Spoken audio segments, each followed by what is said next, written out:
guys. So thank you all very much. We appreciate it.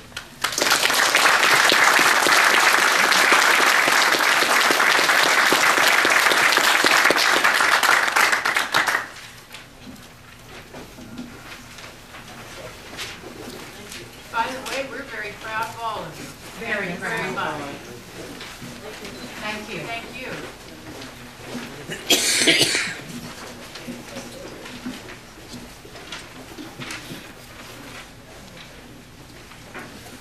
And thank you, Scoutmasters. Good job. Very good job.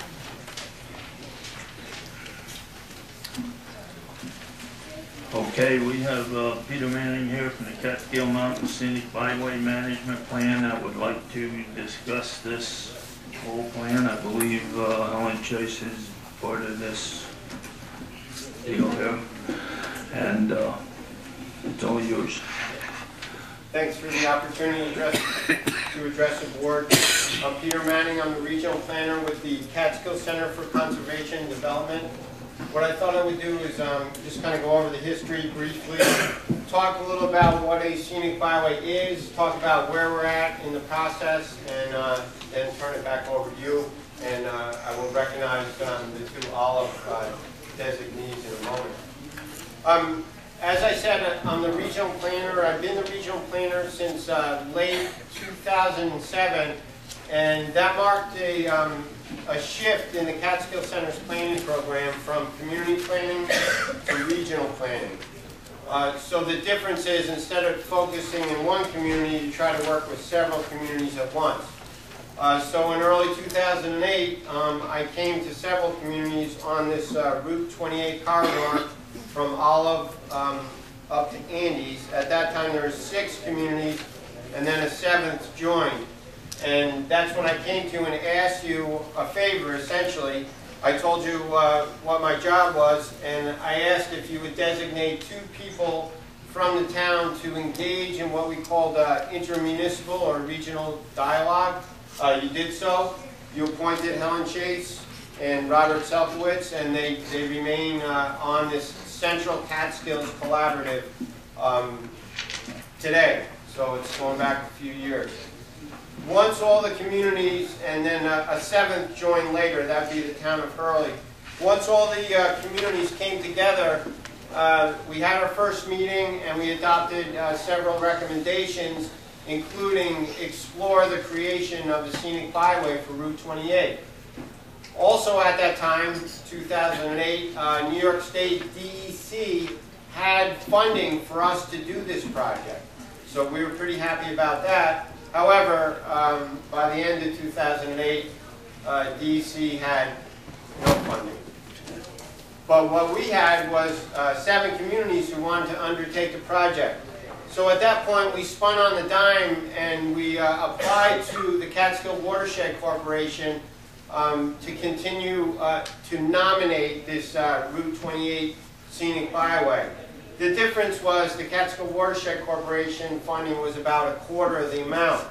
This turned out to be a blessing in many ways because the people in all the communities stepped up to do the project, along with myself. So what you have is an application. I'll talk about what that means in a moment. That comes from the communities.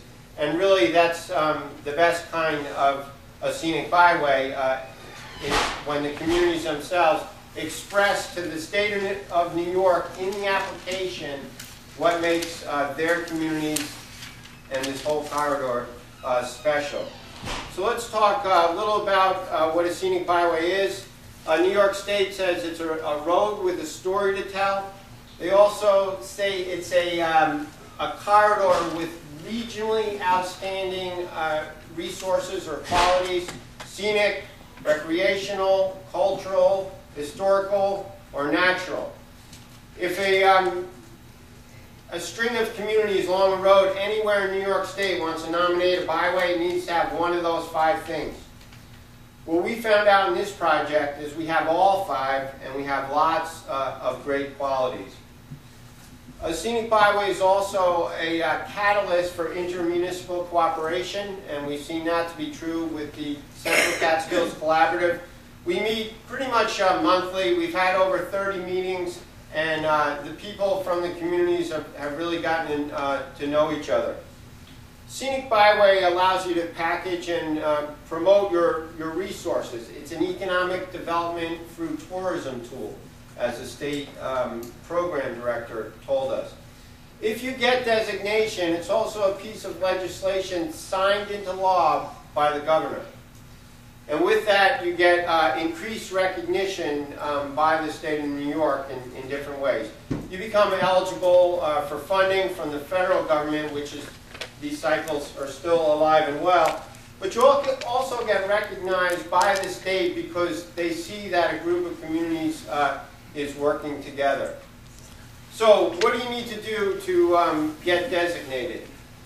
You need to follow the nomination handbook, and there are a series of requirements in here. For instance, public participation, which this project has really been steeped in public participation for about 2.5 years.